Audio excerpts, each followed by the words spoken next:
नोएडा में सांपों के जहर के मामले को लेकर एक बार फिर गहमागहमी बढ़ चुकी है। नोएडा में सेक्टर 49 थाने में नवंबर में एक ऐसा मामला आया था जिसने नोएडा समेत दिल्ली एनसीआर को हैरानी में डाल दिया था। दरअसल एक सांपों का एक पूरा कुनबा पकड़ा गया था और इसे गिरफ्तार करने में नोएडा सेक्टर 49 की थाना पुलिस ने बड़ी भूमिका निभाई थी और ये कहा जा रहा था कि उनके पास से कुछ सांपों का जहर बरामद हुआ है, जिसकी जांच के लिए उस जहर को जयपुर के एफएसएल में भेजा गया था।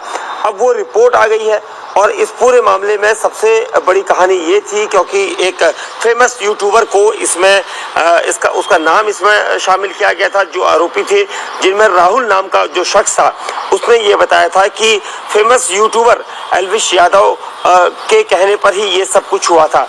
जिसके बाद पुलिस ने एल्विश यादव से भी पूछताछ की थी, लेकिन कोई सबूत ऐसे सामने नहीं आ पाए थे।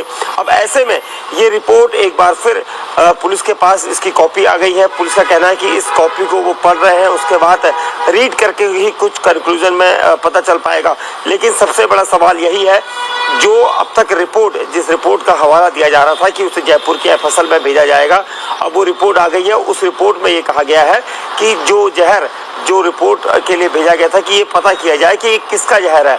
तो ये तो साफ हो गया है कि सूत्र बता रहे हैं कि ये जहर सांपों का है और कोबरा जाति का जो करैत प्रजाति होती है उसका ये जहर बताया जा रहा है सूत्रों के मुताबिक।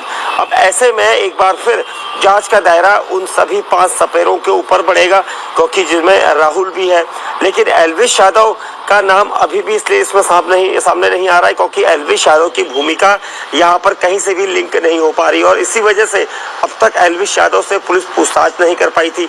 सिर्फ एक बार पुलिस ने पूछताछ की थी, उसी दौरान नवंबर में, लेकिन उसमें कुछ ऐसा कंक्लूजन नहीं निकला था। जिसके बाद एल्विश यादव ने ये भी कहा था कि एक वीडियो जारी किया था कि ये सभी आरोप जो है वो भ्रामक है, तथ्यहीन है।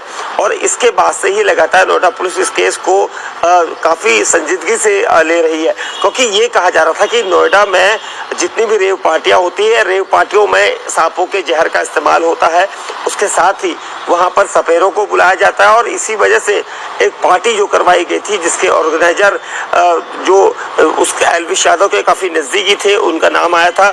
और उसके बाद इन सपेरों ने पुलिस को पूछताछ में ये बताया था कि उन्हें बुलाया गया था बाकायदा वहाँ पर और सांपों का जहर भी मंगवाया गया था।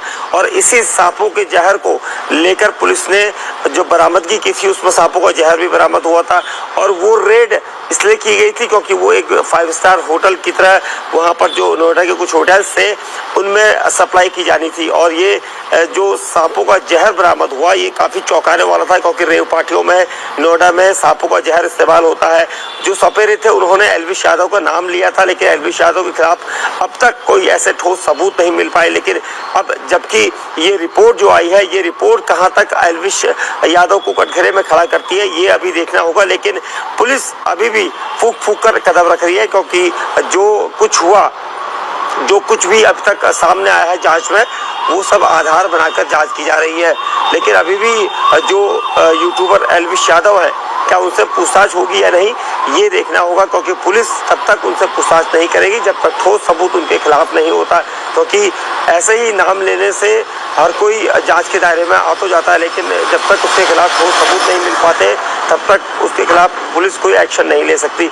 और यही वजह है कि इस पूरे कांड में भी यहाँ पर एल्विश यादव का नाम लिया गया था। लेकिन अब एफएसएल की रिपोर्ट आने के बाद क्या पुलिस एल्विश यादव से पूछताछ करेगी ये देखना होगा। वहीं दूसरी तरफ एक बार फिर 500 सपेरों को यहाँ पर एक बार पुलिस फिर पूछताछ के लिए लेगी, क्योंकि जो सांपों का जहर है वो कोबरा प्रजाति का बताया जा रहा है और कोबरा की करैत प्रजाति जो होती है उसका जहर बताया गया है। तो अब तक जो कुछ हुआ, ये करैत प्रजाति का जो जहर है ये कहाँ किस किस पार्टियों में सप्लाई किया गया, अब तक कितने लोग इसमें शामिल थे और क्या एल्विश यादव की इसमें भूमिका क्या है, इस पूरे मामले पर अब नोएडा पुलिस एक बार फिर जांच में जुट गई है।